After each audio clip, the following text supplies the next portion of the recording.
Good evening, my fellow business school students.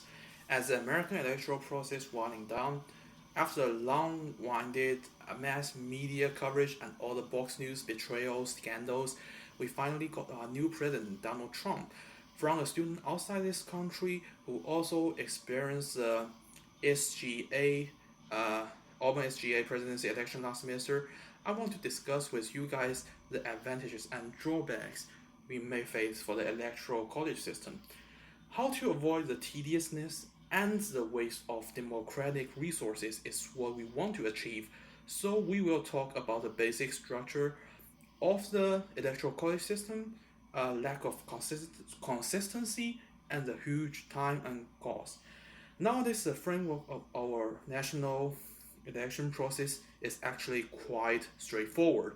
As the Constitution states, the electoral college process consists of the um, selection of the electors, the meeting of the electors where they vote for president and vice president, and the counting of electoral votes by Congress. It was counted um, state-wise as for electors. Besides Maine and Nebraska, they use a proportional representation for the voting.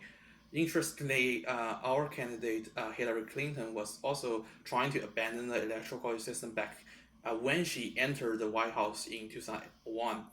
Actually, apparently, she didn't achieve what she promised.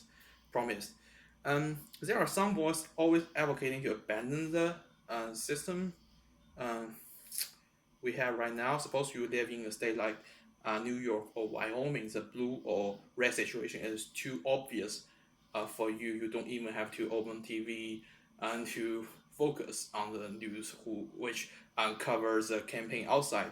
You and actually, your votes may actually affect nothing.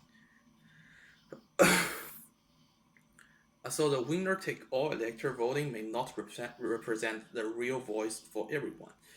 This would also result in a mismatch between the popular vote and the electoral vote, such as this year, and also Ronald Reagan back in 1980. Some may also think the time for the campaign is too high. Um, may reach even 9 months and a whole year before the real election voting, and there are multiple levels of election within the two parties, and then they announce the candidate of the party convention. People are complaining that all these activities, conventions, trips around the world cost way too high. Yeah, and that is true. If you change the electoral college, you are going to change how candidates behave, and if you change how candidates behave, you might change how voters respond. But with the rising of the overall inefficiency of this system, we think it should be modified